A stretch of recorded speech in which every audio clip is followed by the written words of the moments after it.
Famcast Media, bitch.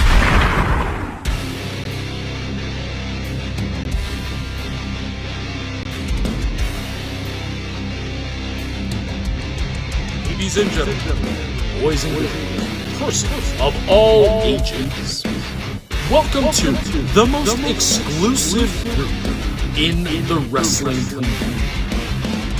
Now first, hailing from Barrio Ingenio in Toa Baja, Puerto Rico, Sazón Luis Rodríguez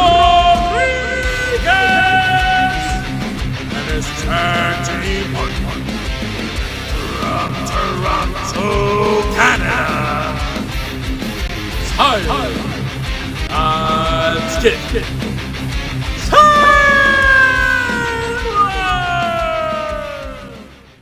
Whoa, hey guys, welcome to Must Love Wrestling. It's your hosts, Sastong Louis and God's Gift, Tyler Taylor. And this week we have a couple of topics that are going to be pretty hot. Me and Tyler are introducing two new segments this week, one of which we will be talking, we will both be stating a controversial statement that we have about pro wrestling today, and the other one we decided to do a quick book review of our favorite wrestling books, and we'll do one of those every week. That was actually Tyler's baby. He actually came up with that before we actually started doing the podcast. He liked it. I believe if I remember correctly, Tyler, you actually wanted to do podcasts dedicated to an entire book, right? Like we talk about that book for one whole podcast. Yeah, that's something we discussed, just like the wrestlers, but it's yeah, it happens. I mean, we're still getting off. This is our 19th episode, and we're just getting going. But could you believe it? We're about to hit number 20 next week, bro. We definitely got to do something for number 20. Perhaps a wrestler spotlight that we've been supposed to do for several weeks. Maybe. But we do have we technically do have two wrestler spotlights. We only were able to record one. The first one was on Shawn Michaels, but we didn't have this platform and we didn't have our other platform, so we didn't I didn't record it correctly. That is all my bad. But we do have. And it legitimately is probably our best episode ever. To be honest. So what we're going to do, because as much as we love the guy that we wanted to do the spotlight on, we've talked about the spotlight so many times on this podcast. Next week, guys, Shawn Michaels spotlight. We're going to get to watch Shawn Michaels matches all week? Yes, sir. I still have all of my notes, so it's going to be amazing. Yes, we're going to talk all Shawn Michaels. We're going to talk about it all. We actually have this in depth, and with the notes that I have, we are going to be able to give you guys I honestly believe this is going to be the best podcast we've ever recorded. It's going to be our number one podcast, because when we did it, me and Tyler felt so good about this podcast. We were so happy, and we did 2 hours and 30 minutes of just Shawn Michaels. It won't be that long for us next week, but we will go into it. So yeah, and we hadn't even necessarily decided on combining, but you were just like, "Hey, do you want to pop in for this?" And we did it, and it was just so good. Mm-hmm. That's what led to this. Maybe that's what happened. It was the wrestling gods telling us, like, hell no, wait till you guys are actually in it so you can give proper respect to the greatest of all time. Maybe. Yeah. All right, guys. Well, we're just gonna get it started right away with we're gonna just talk. We're gonna highlight a title change that happened. No, we're not going to talk about Chelsea and Sonya, although that was phenomenal. Very excited about that. We're actually going to talk about Dominic Mysterio winning the NXT North American Championship and what that means for Judgment Day and what it means for NXT. So, Tyler, what are your immediate thoughts of Dominic winning the title? What it means for Judgment Day is so I'm watching the aftermath of this, and I'm watching different stuff that's on TikTok or whatever, and those three are so legitimately happy for him. Mm-hmm. Yes. Like Finn's patting him on the chest, and Damien's got his arm around him, and Rhea's there. It just made me feel good. Mm-hmm. As for what it means for the business, I think if you're gonna have Wesley lose that title, he's had it since October, so he had a nice run with it. Mm-hmm. it's great for him to lose it to yes, he is the hottest heel in the business. Absolutely. As such a fiery traditional babyface like what Lee is. Mm-hmm. He's small, he's athletic, he's everything you want in your babyface. Mm-hmm. To lose it to a top heel like that is I think the best, serves him better than to lose it to a guy like, I think he was supposed to take on Mustafa at Great American Bash. Yeah, we'll talk about Mustafa in a second because I wanted to touch on what Shawn Michaels said about him. But getting back to Dom, I actually love that he won this. And I actually kept thinking of all these things this morning. And one of the things that stuck out to me is Dom is a true blue baby to the business, but they're watching him grow up in front of their eyes. Think about this, guys. Think about these mentors that he's had or he has in his career. Let's talk about the three that work with him now. Rhea Ripley, who's young just like him, so they're growing up together, but she's obviously more far along than he is. Damian Priest, a veteran. He's been a veteran forever. I mean, don't forget, he made his name as Punishment Martinez. And you have Finn Balor, who's been around the business for decades. And also, whether this is breaking kayfabe or not, Edge is a massive fan of Dom. His father, Rey Mysterio. I mean, these are guys that are mentoring him, that are teaching him the business as he's going. And he is exactly what we've always thought a wrestler should be. He is soaking up everything that he's learning from every single person. And I'm actually going to make a statement. I know people love Montez Ford's Frog Splash, but Dominic Mysterio's Frog Splash is the best in the business. It looks exactly like Eddie's. Even the motion he does it, he has perfected the Frog Splash. I always thought Eddie had the best Frog Splash. I'm a massive RVD fan, guys. But Eddie's Frog Splash was perfect. And Dom's looks just like it. Absolutely. Breaking news, Jon Moxley has a fork. Of course. Sorry. I mean, that's what he does. Sorry, now Claudio has a fork. Yeah, well, I mean, Claudio looks great, by the way. This, I don't know what it is. He just looks amazing in this match right now. He's Tony said he took like a month off to train for this. Oh, okay. Well, that's great. Yeah, so guys, I actually believe that for the Judgment Day, this is phenomenal because it puts them everywhere. A little behind the scenes information. A couple months ago, Nick Khan did one of these weekly talks with the people for Endeavor. And one of the things that he wanted to do for NXT was he wanted NXT to be the third brand. And we did move away from that when we originally got there to do NXT 2.0, but he really wants veterans to go down to NXT guys to come to Raw and SmackDown because he really wants the brand to excel. He's all about pushing the company forward. And I absolutely love that they're held true to this. I mean, we've obviously Baron Corbin. I'm excited for whatever Corbin's doing. I've been watching, and I'm super excited. And that vignette last night was awesome. Yeah, I don't know what Baron Corbin's doing. I'm a fan. Me and Tyler, I think we said on this podcast, we're actually fans of Baron Corbin, but we know it's unpopular to be fans of his. Not so much like I love Corbin, I'm going to buy his T-shirt, but we know how good he is in this business. Yeah, there is something there that has not been properly tapped into in a long time. Absolutely. So yeah, I mean Dominic Mysterio, it's great. So real quick before we move on, go ahead. Well, I'll talk about NXT in general for a second. I really enjoy. I don't generally watch it. Mm-hmm. I watched it last night because Judgment Day. And I really liked the vibe that I got from it. It reminded me of watching wrestling as a kid. It was it mattered. It was important. Everything that happened was important. The announcers were highlighting what everything meant. Mm-hmm. And I just think they've got something special building there again. Finally. Yep, they have not had anything special since Johnny Wrestling left, since Ciampa, Adam Cole, and Undisputed. They have not had anything really special. The women's division is in good hands. Tiffany is a massive heel. She is, and she can work. Yeah, she's absolutely a good worker. She's very, very close to being just like Charlotte in terms of being a natural to the sport. And this Thea Hale girl, she's 19.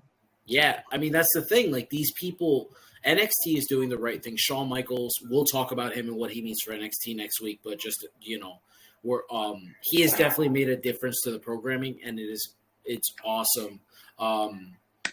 If I could just say what Shawn Michaels said about Mustafa Ali is he said he was excited to get Mustafa down to NXT because he wanted to tap into it, and he's a massive fan of Mustafa, and he wants to show us what he can truly be.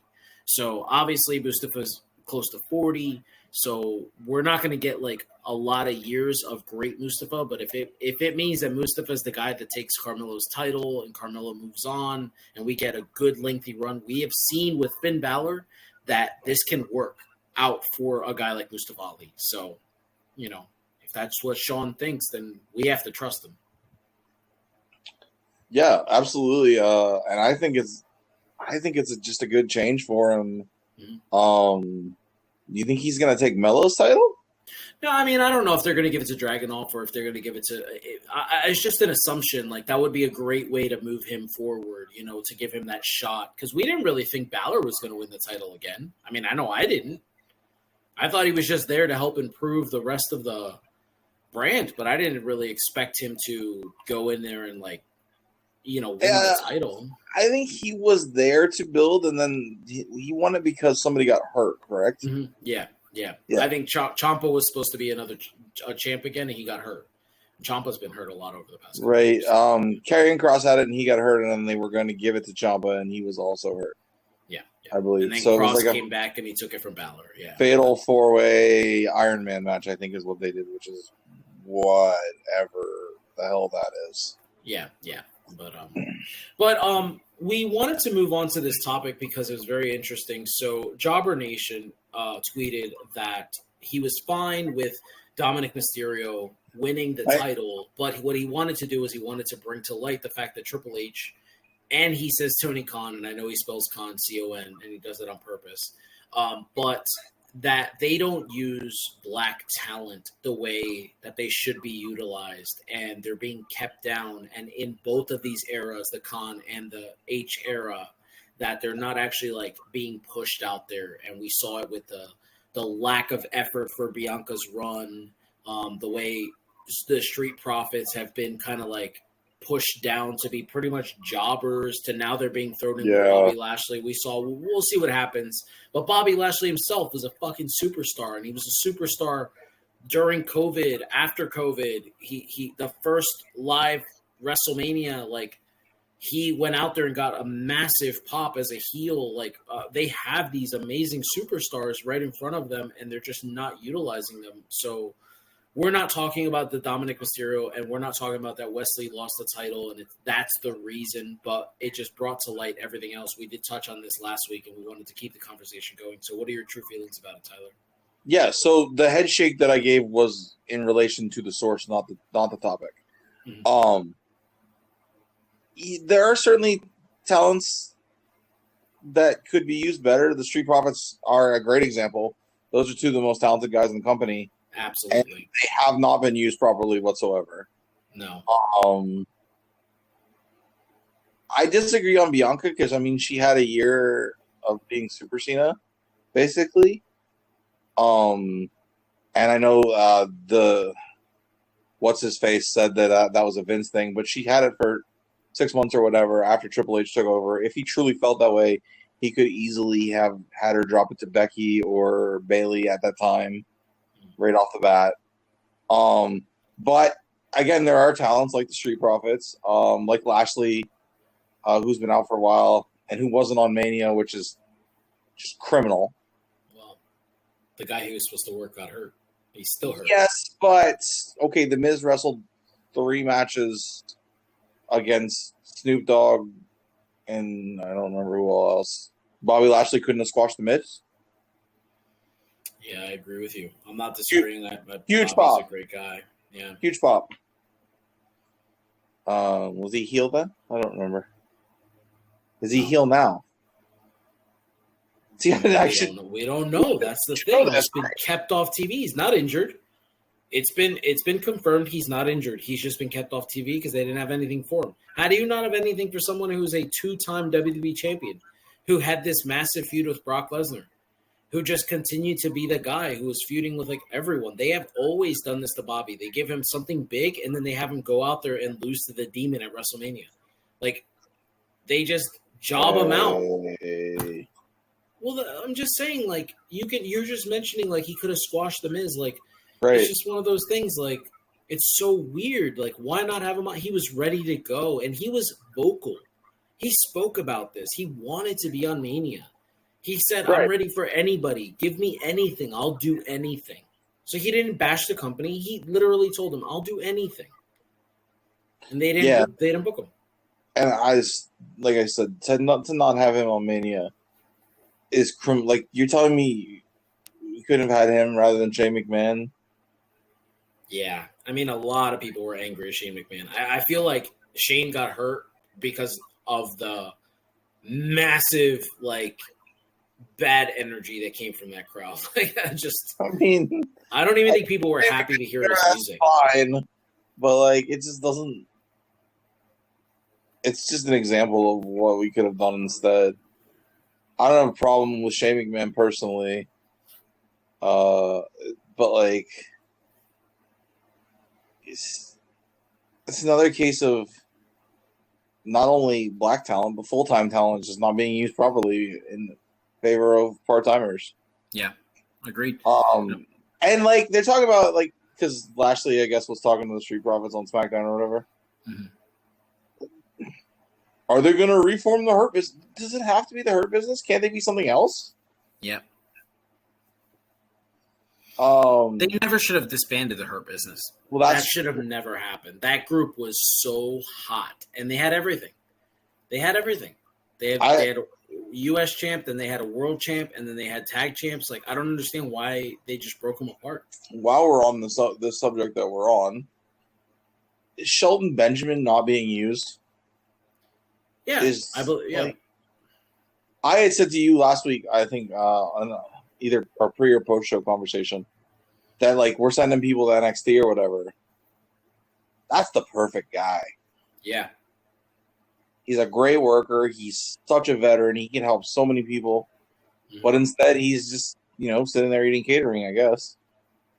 Like, that's another guy that, and that's for his whole career, has never been used properly other than like a month. Yep. The month that he feuded with Triple H, and then that one match with Shawn Michaels.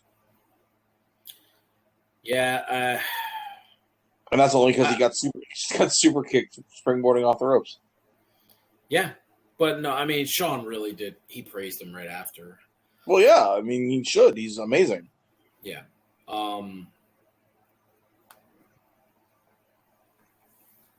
So yeah, I think there's certainly an issue. I don't think Bianca is a good example, and I'm glad he clarified that he's not talking about Wesley, because I mean, the guy was champion for 7-9 months. Yeah, I think it's more so like in the Triple H era, which he took over a little bit before SummerSlam last year, and then going into NXT, like, I mean, going into AEW, there's just no specific black wrestlers that's just like standing out. Like, they have Carmelo Hayes, but we don't know what they're gonna do with him. He comes in and he loses his first 2 big matches like quickly. Like, okay, who did he lose to? He lost to Balor. That's just like Balor's become the new Brock Lesnar. He's just beating all of the African American talent. He was about to challenge for the championship, though, right? Like, that's not necessarily a bad loss. It is if you lose to Balor. It's not like he's losing to, like, Dominic or Damian or something. He's losing to, like, the worst member of the group. Okay. I didn't think we were going to be humorous here. I just wanted to bring levity to the situation because we are talking about something a little bit harder. Shit. I want it to be. I want to stay on topic, and I want to stay like, I want to make sure that it's that we're being serious, but every now and then I've learned over my life that sometimes you have to bring some levity to the situation. Yeah. And I know Brock Lesnar does get pointed out that he's the guy that,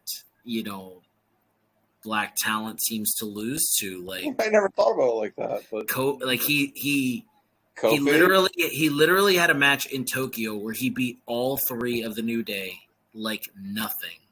He took Big E's title and he took Kofi's title in an instant, and it was just not. A lot of people are angry about that. Yeah. It's actually been pointed out that because he beat Kofi the way he did, it ruined Kofi's entire run. Yeah. And so you mentioned AEW, and there are a couple of guys. Yep. But also there are a few that have been really pushed well. You look at the Acclaimed. You look at Jade. Mm-hmm. You look at Ricky Starks. Willow's breaking out. I think they've done a better job than WWE. Yeah, I suppose you're right. I think they did There are a couple guys called out about this though. There are a couple of people, like I think Swerve, for instance, is Oh. so talented, and I don't understand why he's not bigger than he is. Although he does have other projects, and maybe that could be part of why. Swerve Strickland, Stephanie McMahon's favorite wrestler, is working for another company, and I wholeheartedly believe if he was in WWE, he would be feuding with like Seth Rollins, the Judgment Day. But he wasn't doing that when he was in WWE, so no, he wasn't. He wasn't. Now, I know Stephanie didn't want him to leave. It was pointed out how much she loved him.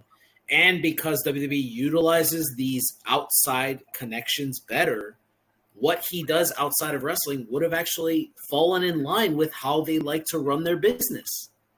Right. I mean, he does quite well for himself. Yes. But he is super talented, and we need to point out that he is such a smart worker, because if I could just point out a mistake, which we talked about one other time on this app, Tanahashi can't really go anymore. He can produce for you what you saw John Cena do with Austin Theory. That's what he can give you nowadays. And whatever he did with MJF was better than what he did with Swerve, to be honest. But there was a spot where he was supposed to do his frog splash, and he slipped. And instead of Swerve just laying there, like letting this guy embarrass himself, he jumps off the mat and goes back up, lets Tanahashi hit him back down so he falls again, and then he takes the pin. And it's like just the smartness of protecting Tanahashi because he's a legend. And I think he would do that for a newbie. And then think about this. We talk about it all the time. All the people that get to work like the celebrity talent. What do you think Tony Khan thinks of Swerve putting him out there with a 19-year-old kid for his first televised match last week? Right, a kid that they have extremely high hopes for. Yeah, they immediately added him to the Best Friends Club, so... Okay. Yeah, so... I haven't watched last week's show yet. I'm watching tonight. No, that was on today. That was on... That just okay. I think that was... Yeah, okay. I was getting ready to do the podcast. Okay. But yeah, I just want to point out that, like, guys, it's okay to have this conversation. Yeah. I'm so tired of people, like, coming up with reasons to just be, like, closet racists. Like, they're... And the other guy, I do want to point out, I do want to spotlight another guy in TNA. AEW is Keith Lee. Yeah, yes, absolutely. Keith Lee's been one of those guys who's just... He's been labeled difficult to work with, obviously, because he believes so much of himself. He's a mark for himself. We get that. But in the ring, on the microphone, whatever he does, he's super talented, man. And he should be given an opportunity. Like, I get it. He's hard to work with. But some of the greatest of all time have been hard to work with. You know, and he has the goods to be up there, mentioned up there with people like Bam Bam Bigelow, with Big Boss Man, like some of the greatest big men ever. And for some reason, we're not utilizing him. You know, and I would like to see. I know one of them's hurt right now, but when they do get back, healthy. I think Private Party is a team that should be spotlighted a little bit more than they had been previously. Agreed. Instead of being in stupid feuds for Matt Hardy's contract or whatever. Yeah. I think there's a lot of talent in those two guys. I agree. So if we can move on, I guess, I actually wanted to talk about, I have an absolute, I haven't had this feeling since Bryan Danielson wrestled John Cena at SummerSlam. I believe Finn Balor is going to beat Seth Rollins at SummerSlam. I do too. Yeah, I do. I think he wins the title, and I hope not because I just love their vibe right now. But I do think Damian cashes in, and that's how Balor goes back to being a babyface. He's good for a babyface run. Because look, it's full circle. They're 7 years later at SummerSlam, where it all went down the first time. And he comes in, he wins the title, and then his buddy comes and takes it from him. I'm sorry, I sounded like Michael Cole there for a second. His buddy, his running buddy. Yeah. But anyway, his cabron, his friend, his brother, whatever you want to call him, comes and takes the title from him like that. That's gonna be. It could either. I think I said this to you, and I don't know if I said it on air. It could either turn him babyface or send him so far over the edge that he's Bret Hart 1997. I'm tired of being screwed. Everyone's screwed me. Yeah, I mean, I believe that the rumor that was published by a couple people, Meltzer, Sapp, Alvarez today, was that WWE looks at Judgment Day as like the continuation of the Bloodline. Like they want this group to be like the next big thing because the Bloodline is slowly we're coming to the end of the Bloodline. So they need the Judgment Day to be successful, and I think it's great. And a big part of me thinks that it's going to be keep it simple, stupid. Like I think it's going to be Balor wins the title and Priest doesn't cash in on him, and they're just going to keep rocking. And I believe Priest wins the title when Balor loses it. Okay. I think it's going to be that simple. That's what I see. It would be cool if he got a little run. It'd be cool if like all of them could have a title. Like give Priest, have him win the Intercontinental or something. And they just have all the belt. I think that that's a great idea, specifically because you can be Money in the Bank holder and be a mid-card champion, because that's exactly what Miz did. He was the United States champion, and then he cashed in on Randy Orton after he dropped the U.S. title to Bryan. So it can work like that. You're absolutely right. I think it's great. I know that the hot rumor, the hot thing that Meltzer has said is that WWE wants this briefcase to be cashed in successfully. So we know Damian's going to be world champ. We just don't know who he's taking it from. That's really awesome. Swerve us all. Yeah, I mean, they could swerve us all, and it could be Carmelo Hayes. It's not going to be Roman. Roman's going to break Bruno Sammartino's record. He's going to have a lengthy face. Oh, shut up! Why does that bother you? I think he has to lose the title to turn face. The only person that fans want him to lose the title to is Cody. Jay. Nobody wants that to happen. If you're saying that, you're just being a prisoner of the moment. Nobody wants Jay to win. People want that to happen. I hope not. Why? Because I've talked to you about this off air. I've talked to you about this. I love the fact that the Usos are a tag team first. I love that. I don't want one of them to be world champion, then the other one's never going to be that. I love the fact that they're a tag team first. Like it is forever that way.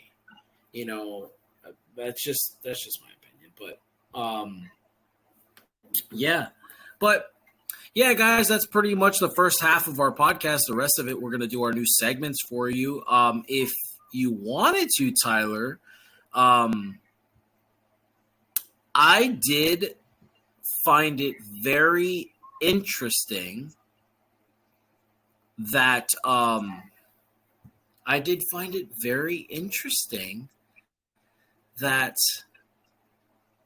all of a sudden Rhea Ripley attacked like two women this week. Like she sought them out. Like it seems like Rhea is looking for people to feud with. What do you think about that? Okay, so because I didn't see this part of Raw. She attacked who? So Liv and Raquel. Okay, because I know she beat down Liv Morgan, and then Raquel like had the upper hand on her until she kicked her in the knee, and then obviously that's how they dropped the titles because Raquel wasn't able to come save Liv. But it's been a couple weeks. She's been like going after women, and no one stepped up except for Raquel and Liv. They've both stepped up. So, you know, I think the end game to this is Liv Morgan, Raquel, Rhea at SummerSlam. So Liv could eat the pin. So, what do you think? I think we know how I feel about that, but but don't be a fan for a second. Be a podcaster. Okay, well, I think she deserves better. I think she's worked her ass off, and she deserves better. I'm not saying she deserves to be the champion. I'm saying she deserves better than to be the sacrificial lamb. Full disclosure, I'm a fan of musicals. I enjoy them. Me and Arthur, we love musicals. We love The Greatest Showman's our favorite musical. And there's a great song in there that says never enough. So I'm asking you, is what Liv Morgan's had going for the past 2 years, is that not enough to just push her to the side for now to help someone else? To be what? The tag team champion that's pretty much forgotten about? She had the women's title for like 2 months, and it was a terrible reign. She was the most popular. She was the most popular. Because the crowd liked her the most, not because of anything else. That's all that matters. Exactly. She beat Shayna. She beat Ronda. She beat that whole tag team by herself. It took Ronda Rousey in a hardcore match for her to lose, and she lost it with her heart on her sleeve. She didn't tap. She didn't give up. She passed out with a smile on her face. She looked super strong losing the world title. So I'm curious, like she wins the Money in the Bank briefcase. She got put in a tag team with one of her best friends. Okay. They didn't just win the titles. They actually like tagged for a little bit, and she had the like Harley Quinn psycho thing going, and it was working really well. And then Tyler, in the past, got rid of it. That's my point. So they just kind of haven't stuck with anything. Tyler, there's only so much time there's only so much time on television. There's only so many people. She's not a main event woman's talent. She's not Charlotte. She's not Becky. She's not Bianca. She's not Rhea. She's in the middle where she's supposed to be. Right. She's just below that level. So. Yeah, exactly. She's the Undertaker. They'll put her when when they need her, she'll be there and she'll succeed. Okay. So like she's Jon Moxley of the WWE. She's like break glass in case, and then here we go. Liv Morgan, hey, this isn't working. Liv, we need you to come out there. We know fans are going to support you. We know you start racking up wins. People are going to get behind you. You know, on a matter of fact, so you know I'm not bashing Liv Morgan. I'm going to give you the perfect comparison to Liv Morgan. Liv Morgan is babyface Daniel Bryan. That's who she is. The fans support her immensely. She gets the opportunity, and fans like you are super angry that she's still not recognized as like a Becky Lynch talent. I'm not angry about that. I'm angry that, and I wouldn't even necessarily say angry. I just don't think she needs to be the sacrificial lamb. If that's all she's there for, then she might as well not be there. But that's what they do. It's been done like that in wrestling for years. Why does it bother you now? You've never said anything about this for any other superstar. Okay. I don't know that that's true. Okay, name one. Or at least normally it makes sense. In this case, to me, it just doesn't. What has... I don't want to say it because I don't want to be attacked. But, like, what has... I am not a fan. I am not a fan of hers. I just thought that you were being super unfair to her. I'm not a fan of her just because her name's Rodriguez. Say what you got to say. I'll say. I think you're being unfair to her. I'll say what I said so the listeners can decide. I said to me, her character is bland, and I also said that is not her fault. That's how she's been booked on television. Not her fault. That's the people who are booking's fault. She's an all right worker. I don't understand what she's done to deserve it over Liv. She's beaten Rhea Ripley In NXT. But they're going to play that up. She's going to remind Rhea that she dominated her. She put her through a table. She pinned her. Like, she beat Rhea Ripley. She was the champion. Behind it. Yeah, but, like, dude, here's my thing. Sometimes I feel like you're like a glass half empty guy. Let's say we're going into SummerSlam, right? Let's say Liv Morgan is the sacrificial lamb, right? What happened to the last triple threat with women where the idea was to turn someone heel and then she became the biggest female superstar? Sure, ever. So they're going to give her the opportunity to do that afterwards? We don't know because that wasn't supposed to happen for Becky. That was organic. Fans were like into it. But she was going to be a top heel. The difference between that, agreed. But the difference between that match and this match, besides the fact that Becky was like, just like Liv, people were angry. Why is Becky always being this? Becky deserves better. Everything. That was the conversation. The difference between is that the fans hated Carmella and they hated Charlotte. And in this case, fans are one way or the other with Raquel. They don't boo her, but she doesn't get a massive pop. And fans love Rhea Ripley. So it's one of those things like, So that's my thing. If we don't know what's going to happen. If you're going to do something like that, that's fine. If she's going to become, I don't want her to become Nikki Cross. Well, you're just gonna make me snap. I hate the way that they use Nikki Cross. She's so fucking talented. I don't understand. Right. That's one of those people that drives me nuts. I just can't. Like, it's not like I'm a big fan, but I really hate when a wrestler's talented in like a 5-tool player and they just decide, now we're done with you. Like, she single-handedly turned herself into the Hurricane 2.0 and was so over. And it's gone. Right. Like, I thought that was going to be a gimmick for years. That's what I don't want. I don't want that. I don't want her to be like Sarah Logan, whatever the hell they call her this week. What do you mean? Sarah Logan's super over as Valhalla. That's working out really well. The Viking Raiders are real over. Are they? Yeah, man. I've seen them live twice. They are super over, Tyler. They have the best entrance in all of professional wrestling. She's awesome.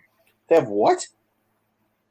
They have the best entrance in all of professional wrestling. Their entrance. Cody Rhodes and Seth Rollins. The theme of it. Cody Rhodes and Seth Rollins' entrances are great. Yes, but the fans are a big part of that. But I'm saying theater, watching it live, being there. Trust me, the fans that are there to watch the whole Viking Raiders thing, it's creepy, it's eerie, it's like, this is nuts. Like, it is just one of those really special things. And speaking of Sarah Logan, if we could jump over and talk about Maxine Dupree, I think it's crazy how she has become super over. Like, are you watching the fans react to Maxine right now? I saw the match on Monday, and I mean, I think it helps with who she's working with, certainly. Because Well, both Chad and Otis are both over like Rover. I should also tell you that Arthur really loved that, like the Chad Gable thing. What? He loved What it. Chad Gable? He became. You said he said he kind of looks like Chad Gable. I told Arthur that, and now Arthur wants to watch every match of his. Yeah, he loves him now, just because Tyler says he looks like him. As he should, because he's awesome. Yeah, he is, but I don't do that to Arthur. I let him pick his own guys. Yeah. So if he wants, but this was one guy that you told him about, and he loves just because you brought him up. You compared. Just show him a little American Alpha, you know. Yeah. It's funny. He is awesome, though. My God, he is awesome. Yeah, have you shown him that? If he's the guy that beats Gunther. Oh, that's fun. I'd love those two to go at it. That would be great. Have you shown Arthur that whole takeover? The Dallas one. FTR. They wrestle FTR. Nakamura, Zayn, Balor, Joe 2, I think. I think that's Asuka's debut, I believe. It's either her debut or she wins the title. I'm not sure which. Oh. No, I will, though. I will, because Arthur, actually, funny enough, before we go to intermission, Arthur just asked me this week, which I thought was pretty interesting. He said, what wrestling matches have you watched more than others? Like, what wrestling matches do you like to watch just to put on, just to watch one match and then change the channel? And I thought it was really interesting, and I gave him a pretty and you were like, King of the Road match. No, I didn't say that match, but I did point out a couple people, but yeah. But yeah, guys, we're pretty much gonna wrap it up there. We're gonna go to intermission, and then we'll come back and we'll do our new segments for you. So I actually was tasked this week with this day in wrestling history, guys. So I'm actually gonna take I'm actually gonna do Tyler's thing and do this week in wrestling history because of what this man means to me, and I wanted to wish a happy birthday to Carlos Colon, who turned 75 yesterday. Carlos Colon, what he means to wrestling in the country that I'm from, he is considered the GOAT over there. He is like the CEO of wrestling over there. Puerto Rico loves bad guys. Carlos Colon has been a bad guy for a very long time. He has been a good guy too, usually when he wrestles Ric Flair. But you know what he's been able to give professional wrestling, what he's been able to do. I know there's a lot of people that are still angry about, Brody, but and Eddie Gilbert. If we're just talking about straight wrestling and what he means to wrestling on the island, he is super important to us, and we absolutely. I just wanted to wish him a happy birthday and thank you for all the memories. So. Yeah, and I don't think you can blame him for either one of those instances, personally. Brody was a vendetta by a guy Carlos unfortunately trusted. And the guy broke his trust. And the Eddie Gilbert thing is just a really sad, unfortunate situation where Eddie passed away over there and they weren't able to get the body sent home in time for a funeral. Mm-hmm. So I don't think you can blame Carlos for either one of those. Obviously, he's a huge part of Puerto Rican wrestling, and it's a wrestling scene that has a rich history. So happy birthday! Yeah, man. So Tyler, do you have a promo you'd like to share with us today? I do. Well, at least part of one. Okay, go for it. We were laying there on the bed, on the beds, and Terry looked at his tag team title, despite the fluid in his back, and he said, "It's all been worth it, Cactus, because we have these belts." Well, we don't have those belts anymore, do we? And I'm not going to get into the reasons why, but as you can see, Terry's not here tonight, and I'm not trying to sound soft, but Terry Funk and Cactus Jack do not miss wrestling matches. So if the Funker was hurt enough to fly home, it must be pretty bad. So I think it'll be a while before you see him again. And that leads me to my next point. Last week, we lost the titles, and I was laying there, and I wasn't unconscious, but I was as close as you could possibly be. And I heard an announcement that thanked the fans for coming to the World Wrestling Federation. And then they mentioned Stone Cold Steve Austin. And the crowd started chanting his name and cheering. And I laid there in agony as you chanted another man's name. And I have just enough pride left that it'll be a long time before you see Cactus Jack in this ring again.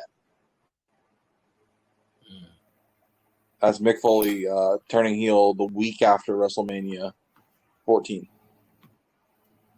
Which obviously led to those two bangers as Dude Love against Steve Austin at Unforgiven and Over the Edge 98, and then the worst Hell in a Cell ever.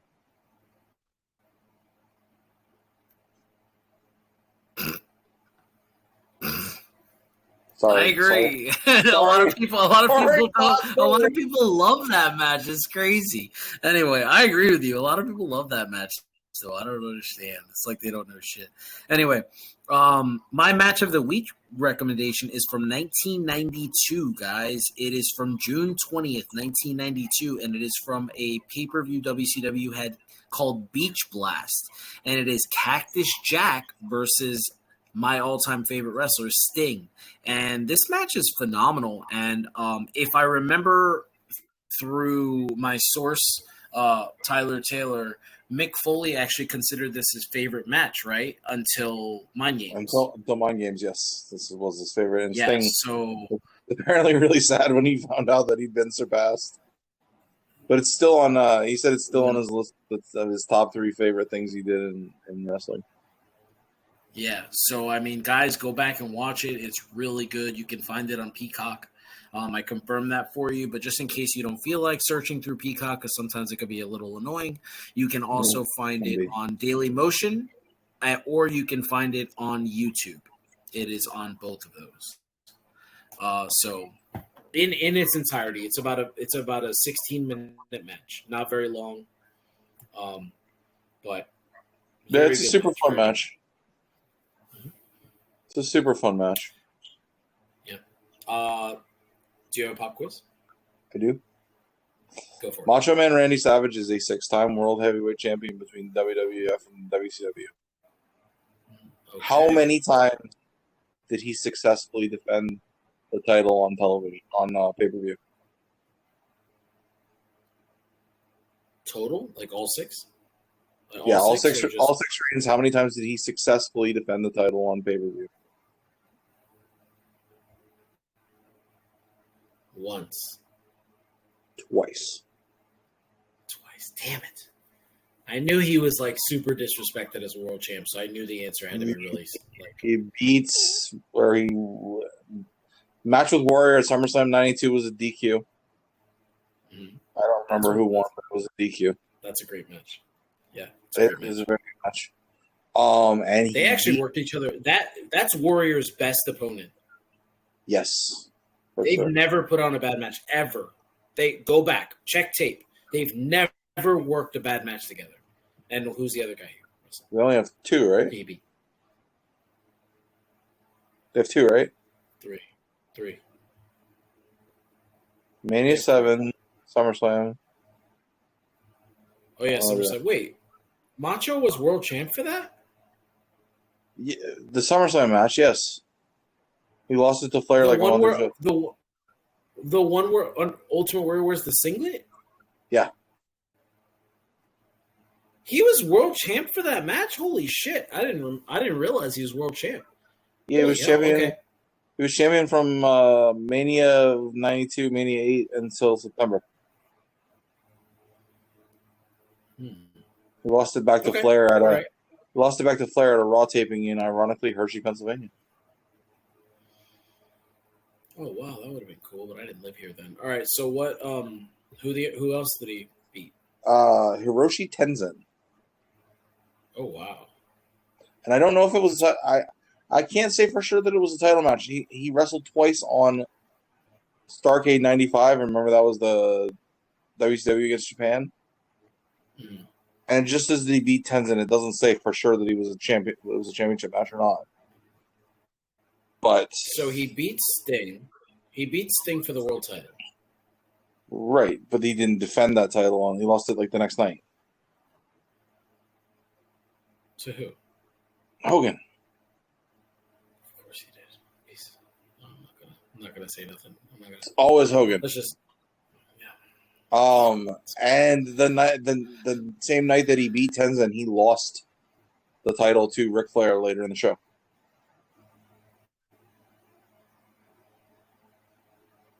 Wow. And then he won it back, and then he lost it again to Flair at Super Bowl when Liz turned on him. Wow. Okay. Now you're just gonna piss me off. He defended it. He defended it on pay-per-view in 6 reigns, either 3 or 4 times. Depending on whether or not the Tenzin match was a title match. Yeah.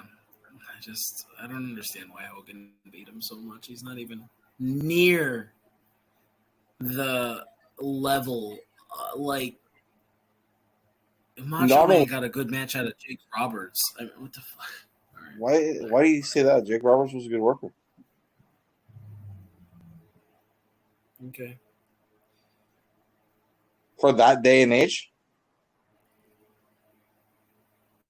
In like 92? In like the early 90s? Late 80s, early 90s? I like Roberts. He was methodical. He was fine. I just thought he was never like one of my guys. He told the story in the ring. I mean, you know. I know a lot of people praise him. I know he's praised a lot. So, and also the reason that he did defend it in his first reign with the WWF title is because he was teaming with Hogan. Teamed with Hogan at both SummerSlam and Survivor Series. He was champion for a year. Teamed with Hogan. Champion for a year. At both SummerSlam and Survivor Series, he teamed with Hogan. In the Royal Rumble, he was in the Royal Rumble because that was back in those days before. Yeah, Yeah. And then he lost it at Mania to Hogan. And was eliminated from the Rumble by Hogan. Are you sensing? Okay. Yeah.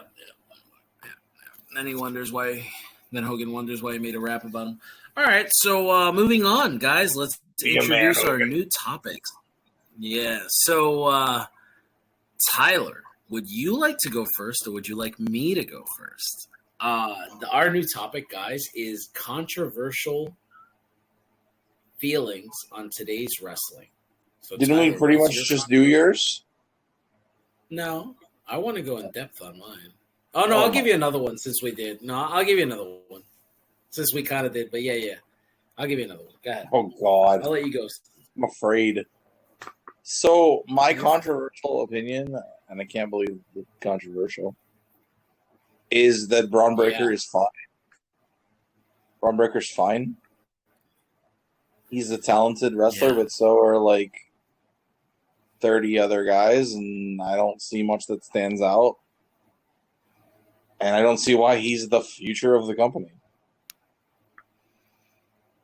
Yeah, I mean, so this is something that me and Tyler have argued about back and forth because I believe that Tyler has already made up his mind about a 25-year-old who has 3 years experience in the business and hasn't worked any veteran talent yet. And whenever he's worked a veteran like a Dolph Ziggler or a Seth Rollins, he's given us like what would be the equivalent of a 5-star match. But unfortunately, he's working people that are his like level. And I just think it's one of those things where I don't think that a statement like he's fine is appropriate to someone like him this early in his career. Like, I mean, he could he's get being better. considered.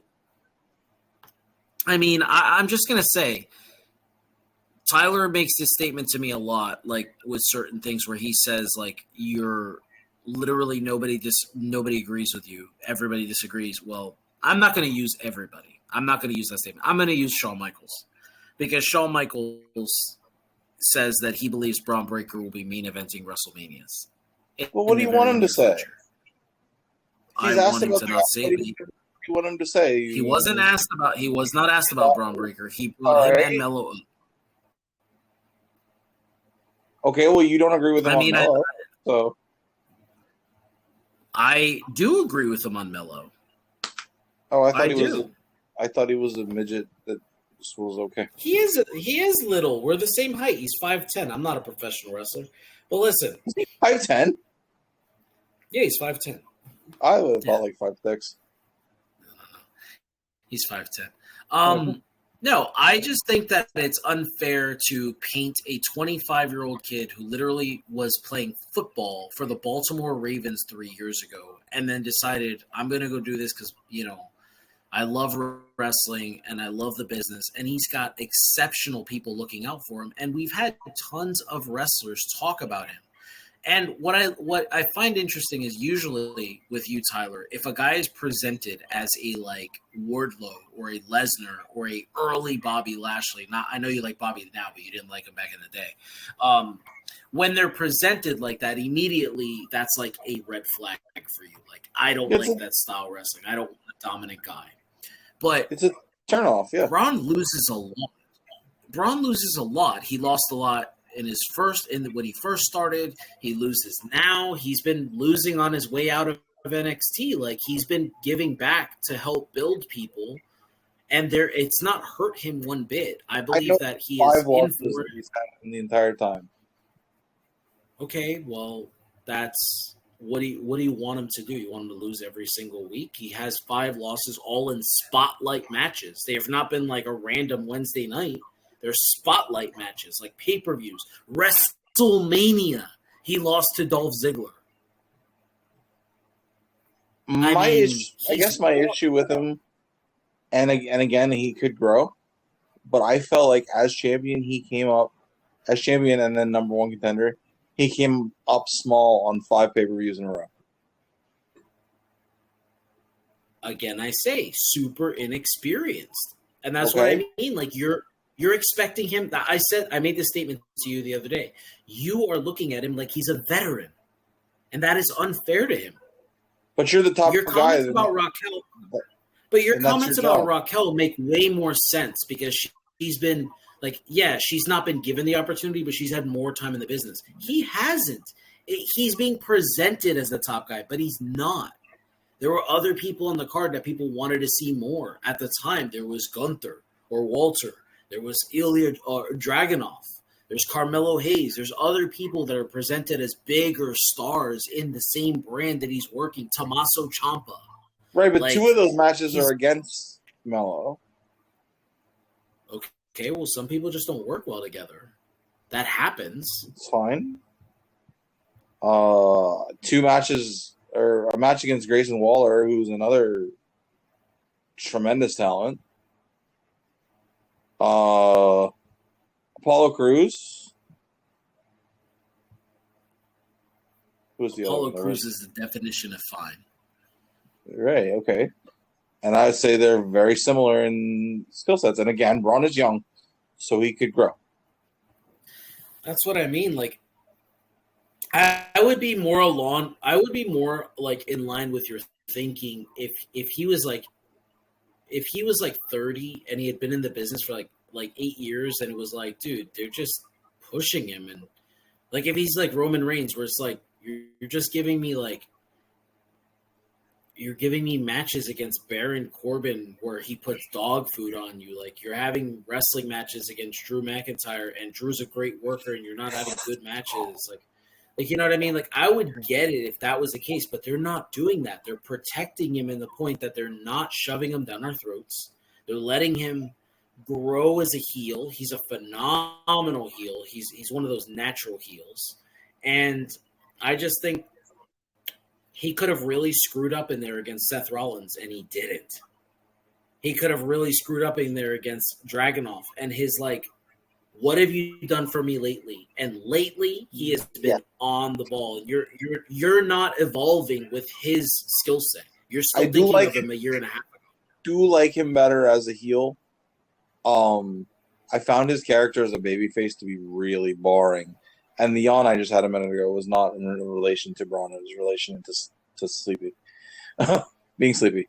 But just to clarify. I thought his babyface character at the beginning of his career was really boring. He was the 80s Steiner brothers, but a single star.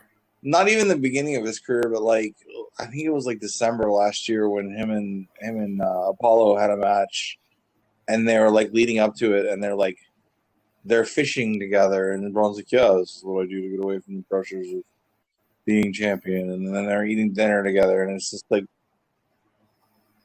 this is boring. Like, show me something. Like, because I'd seen him have really good matches. I saw him have a great match with Ziggler, but okay, it's Ziggler. I saw him have a couple of really good matches with Joe Gacy. But Gacy's a really good worker. So I guess I'm just not sure if it's him or the talent that he's working. He's certainly capable of keeping up. Yeah. I just think it's way too, like, and you bring up that he's so young, and yeah, okay. I think it's way too young to just be like, yeah, this guy's the future face of the company. He's 25. He's That's how it works with everybody. Why do we have to be so hyperbolic all the time? They were like that with Shawn Michaels. He was in his 20s. That was before ever anybody considered that. Until he was 32. But he was considered the best in the world. In 1995. He was 31. They called him the... What? He was 31. What? Yes, because back in the day, that's how they did it. Yeah, back in the day, that's how they did it. They made sure that guys came up really slow because everything was extended. Years. Yes. So... Yes. He'd been in the WWE for 6 years. He'd been in the business for probably 10. So you pretty much knew what you had.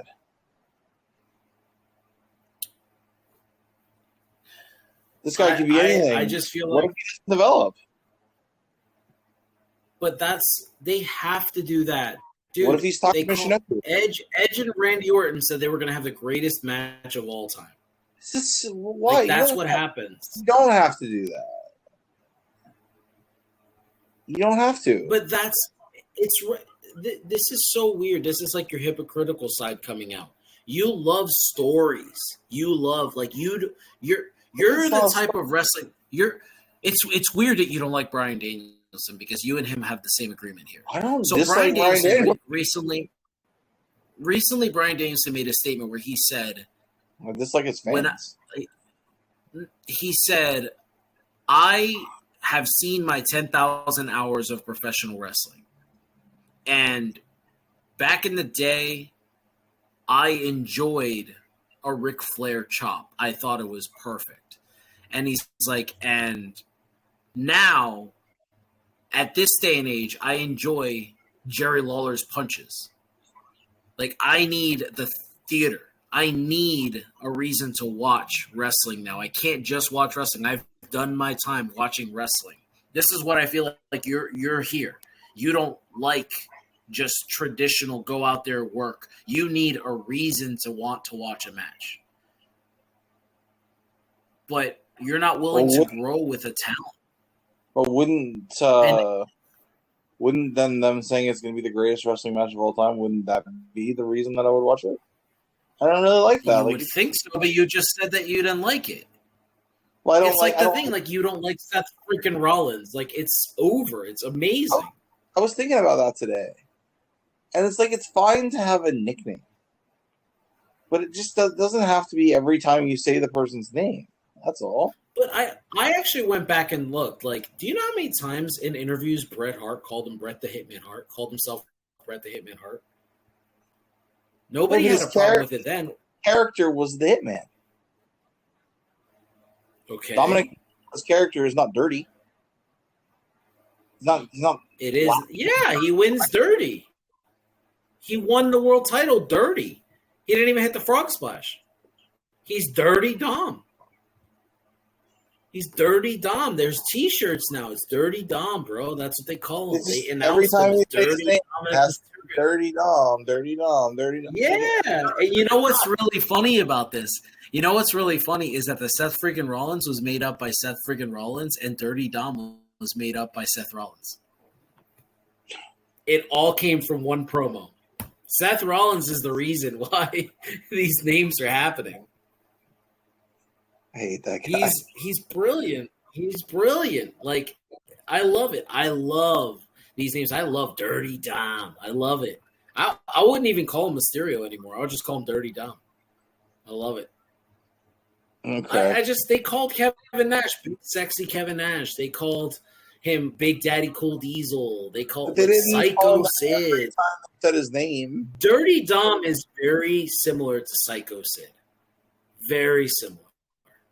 They didn't need to call him Psycho Sid every single time, but they did. Because Shawn Michaels was a psychopath. Him. Yeah, I mean, it just worked. And the Heartbreak Kid, Shawn Michaels, he never called himself Shawn Michaels. He said, the Heartbreak Kid, Shawn Michaels. Every single time. That's what he called himself. He said the Heartbreak Kid was dead when he came back. Well, that was a lie. Oh. That was a lie. I don't know if it was a lie. I think he meant for it to be the truth. But it didn't work.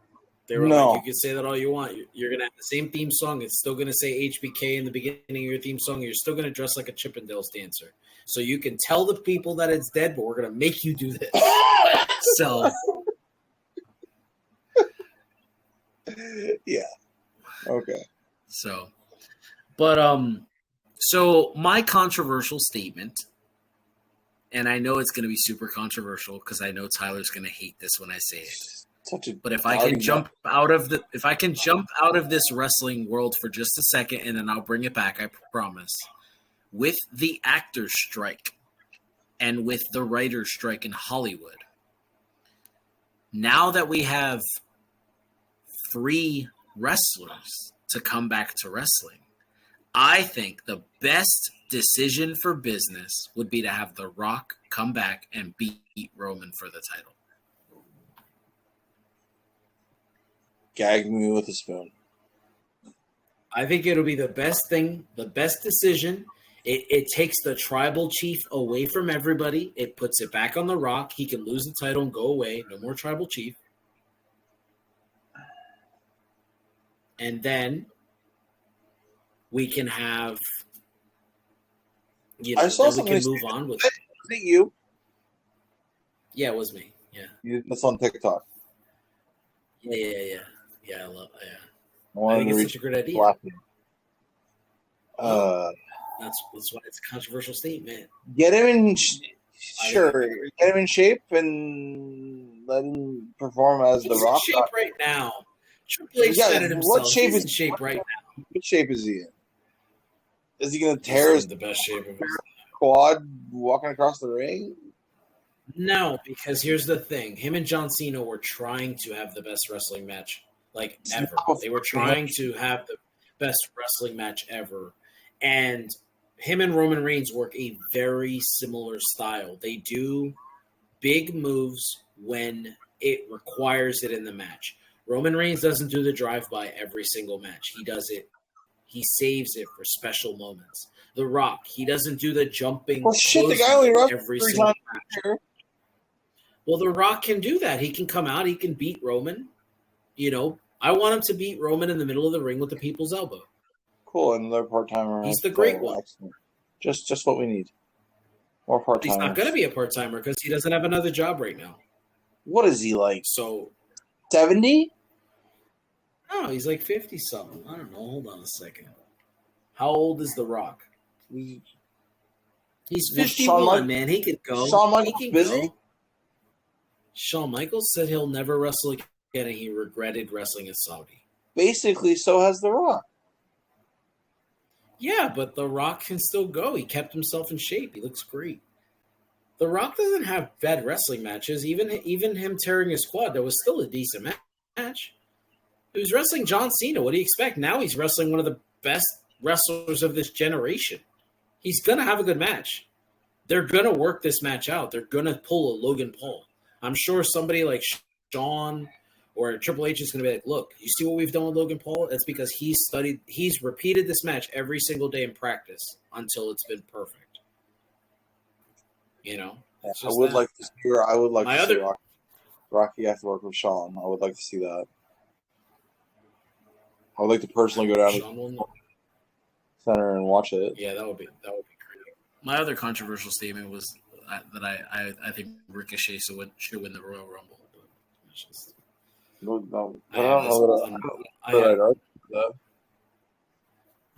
I have this like irrational love of Ricochet. Didn't you used to hate that ever since I saw him? No, I loved him ever since I saw him on Lucha Underground. I remember talking shit about that guy when he first came into NXT. Called him Rey Mysterio 2.0, and from you, that is not a compliment. He's better than Rey Mysterio ever was. What the fuck? Don't disagree. I must have been drunk or something. Must have been hopped up on that Jameson. Wasn't just one time. I don't know. I don't even like Rey Mysterio. I'm an Ultimo Dragon fan. That's what I'm saying. That from you, that is not a compliment. Yeah, he's more so like Ultimo Dragon. No, I like Ricochet, and I love them as Prince Puma. I wish he did wrestle with the mask on. That's one thing that I don't. I just want to see that. I wish they brought that Lucha Underground. Like maybe he like has a kayfabe injury, right? And he goes away, and then he comes back as Prince Puma. Like that'd be cool. Huh? Was the Black Scorpion was booked that week or what? Yeah. Well, yeah. Yeah. So yeah, I would be alright with that. I think Ricochet is a talent for sure. Him and Logan should be interesting. Yeah, I'm sure they're gonna rock it out. I'm glad this is the way they went. I hope they're working on it though. All right, guys. It's only a couple weeks away. Yeah. All right, guys. So on to our final topic of the day. We're going to talk about our last segment. So I'm going to go first to give Tyler some time to go find his. But we wanted to review some books for you. We're not going to be long. We'll still wrap this up about an hour 30. We just we've talked about this a while. As I said in the beginning of this podcast, Tyler had this idea. I loved it. I most recently just read this book for like the 5th time. And I thought to myself, this is my favorite wrestling book I've ever read. So I want to review Crazy is My Superpower by AJ Lee or AJ Mendez Brooks. This book to me is absolutely heartfelt, and I have a very personal, heartfelt opinion on this book, and I believe that this is a guide to mental health. There's a lot of mental health struggles that have been a part of the Mendez family that she touches on in this book. I won't go in depth. Please go read this book. But she grew up very similar to the way I did, very toxic parents, very close to her siblings. She had spent half her life in New Jersey, half her life in Puerto Rico. That's something she talks about in this book. And her favorite time in her life is living on the island, which is my favorite part, with her grandparents, living with my grandparents. It's very important to me, this book. I found this book at a very tough time in my life. I was secretly going through a separation with my wife and didn't tell anybody. And I lived at my house, separated from my wife for a good year. And it was definitely one of those things where this book found me at the right time, and it gave me a great appreciation for her and what she means to the business. And I can say with absolute certainty that this will not disappoint if you read this book. What about you, Tyler? Have you had a chance to read this book yet? I haven't yet. I don't have it. But I mean, I'm a big fan of hers and her husband. So I'd definitely be interested in hearing about, how she grew up, and sure, there's probably maybe some stuff in there about how they met. I don't know. Very, very end. She actually says that in that chapter. She says, "I didn't know if I wanted to put him in this book or not. I didn't know if I wanted to put our story in this book, but it's a part of my journey, and that's what this book is. It's about my journey." And then she goes in depth on it, but it's a very short chapter. Yeah, she seems like an absolute sweetheart. I listened to Punk on a podcast one time, and he was talking about they go to baseball games, hockey games, whatever, and he's really into it, and she just wants to get nachos. Yep. So yeah, I definitely would be interested to check it out, but I have not as of yet. Yeah, it's a great book. I think you'll appreciate it. There's a lot in there. She finds out about her own mental health, about her family, about her mother. There's some things about her family in there that's, it's not my place to tell her story for her, but I definitely recommend it. She's an avid animal lover, and she has been writing since she was in high school. So when you read this book, when you see the cadence of how she sounds when you listen to the audiobook, if that's how you prefer to listen to read books, which that is still technically reading, fuck what other people say, you can tell just how intelligent this woman is, and it is absolutely not a shock that she was able to command the audience the way she did on the microphone, because she's just this charismatic all the time. Say she's an animal lover. Is that why they got the ugliest dog of all time? I don't know if he'd win the fight, because he's never won a fight, but I swear he'd punch you in the face if you said that to him. I'm sorry, he's not. I'm sure he's good looking. He's like a little gremlin. He's so cute. Yeah, he is. He's so ugly. He's cute. I mean, all animals are adorable. It's not good. I love them all. I love dogs. Yeah.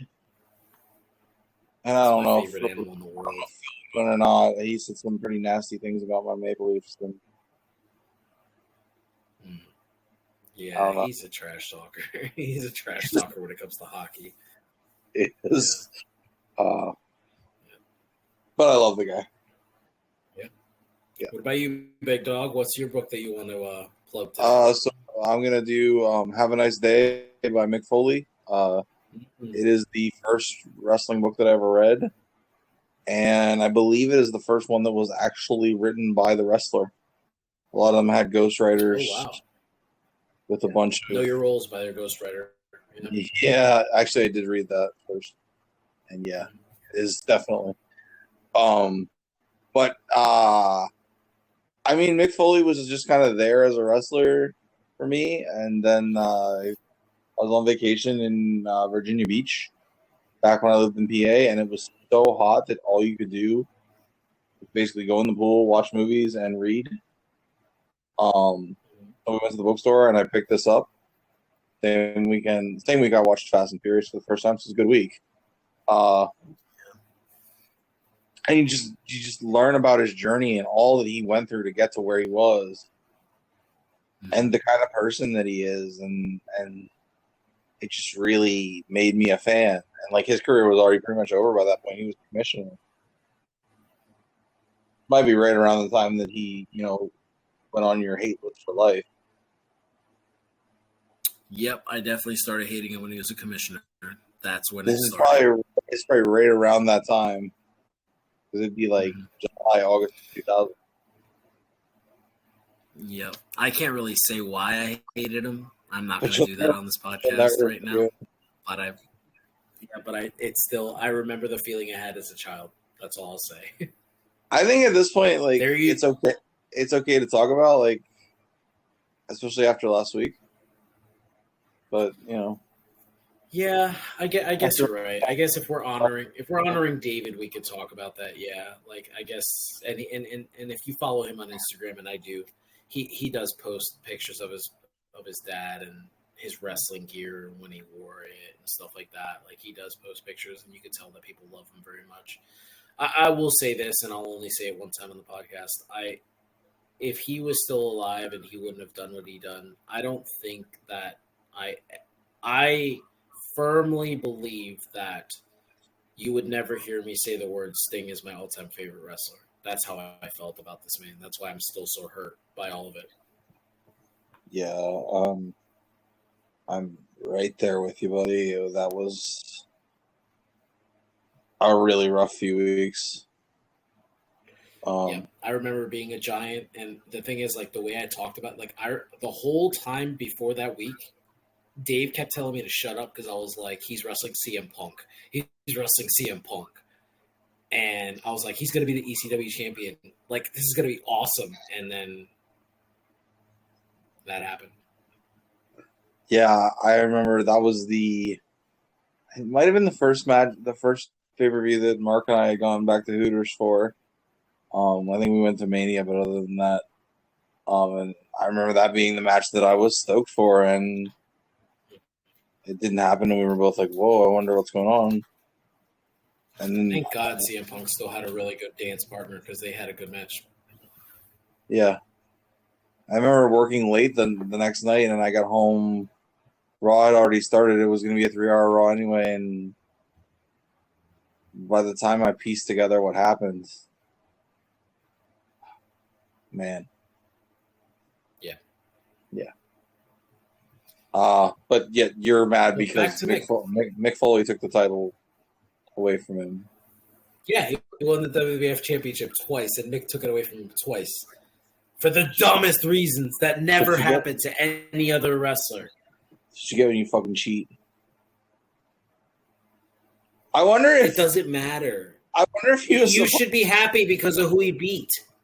I wonder if he was supposed to win it for real, and that's why they did it, like soon after, and then something just changed. Because that's typically why that'll happen. Listen to me, people. If you want to just shut your eyes to the world and you want to go back and watch those 2 championship matches, watch those matches and then send us emails or hit us up on Twitter so you can attack Tyler for not being a fan of The Rock. Because those matches are, Dave Meltzer would consider those 5-star matches today. I don't believe he would because he didn't. We don't know that he did. We don't know when like if he rated those matches. He won't talk about it. He said he took all those matches out of his rating system. We can't even find them. We'd have to Google, like, do deep dives for him. He took doesn't all have any of his matches on his thing. Yeah, because Kurt Angle asked him about the. I can understand WWE doing it, but Dave Meltzer doing it is Dave Meltzer taking himself way too seriously. That's what he does. That's what Seth. The reason I decided we can talk about him on the podcast is because I was listening to Something to Wrestle with Bruce Pritchard the other night. Bruce Pritchard is like one of the top suits in WWE. One of the top creative people, and they talked about him because right around the time of the event they were talking about, he had his tryout match.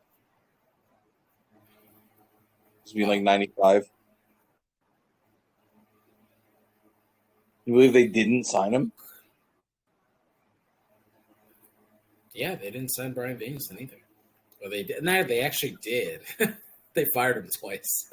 Yeah. Well, in this case, the person we're referring to was making a lot of money in Japan and didn't really want to necessarily give that up.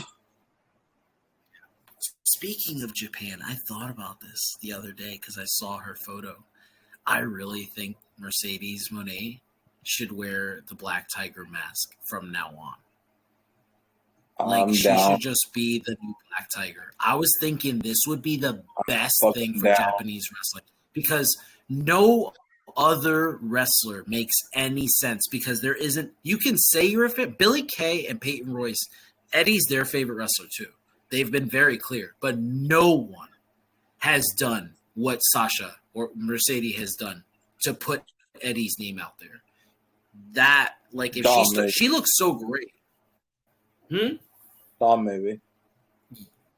I don't know. Yeah. Yes, obviously, because that's what we're doing as fans. But she's kept Eddie's name out there for a long time. Yeah. Yeah, I'm down with that for sure. Yeah. So she's back? No.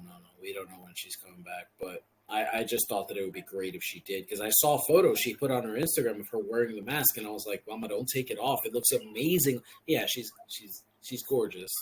She's awesome. But I'm just saying that for the sake of this, she would just be like, it would be awesome. We don't have anybody. Sexy Star was supposed to be that masked wrestler that we loved, and then she turned into a terrible human being, and ruined her entire career in one match. So there's got to be a reason for that. Like, I don't know. I'm gonna send you a clip when we get off the podcast here of Okada. Like, there's a spot where like Okada has this guy in an armbar on the ground, and somebody like stiffs him and kicks him with his shin in the mouth, Tyler. And Okada no-sells it, stands up, like just keeps doing this, and then the guy goes out to the apron because he's like a tag. It was like a tag team, and he just like beats the fuck out of him, Tyler. It's so bad. Like, they had a security guard pull him off in the middle of a match. He stomped this guy down on the mat, on the floor, outside. Like, his receipt. It made right away. I thought to myself, like, yeah, like I can see Okada doing that. Like, it just made me like I already love Okada, but seeing that I was like, yeah, I love that. Okada should be the next Heyman guy. That'd be great. Come in and just run WWE. It'll be amazing. You don't like Okada? I didn't say that. I'm just thinking like Okada versus Gunther. Oh, just Dragunov, Gargano. They'd ruin him though because he doesn't speak English. Rollins. Or he doesn't speak it that well. He doesn't need to. Me and you should write for that company. Like, just book Japanese stars the correct way.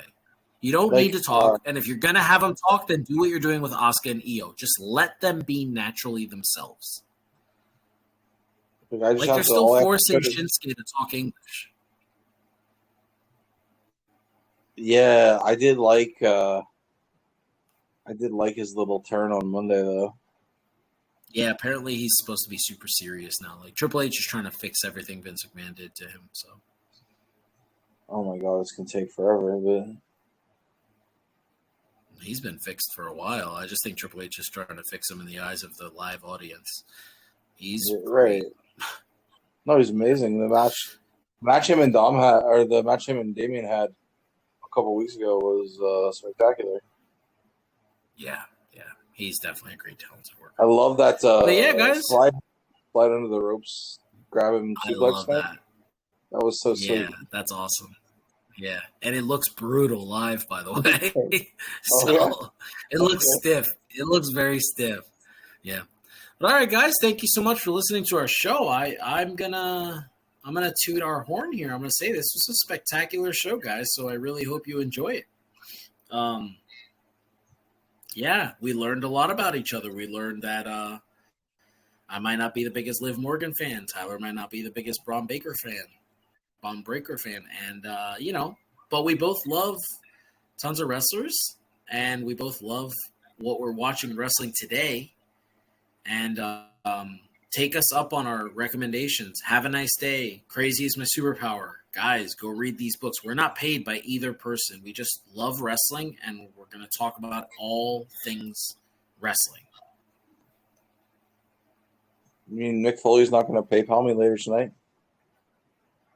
Nah, but that would be cool, though. You're going to have to split that with me.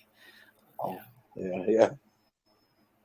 Well, no, just put it towards your World Series of Poker next year. Well, there you go. Yeah. All right, guys, we're out. Out.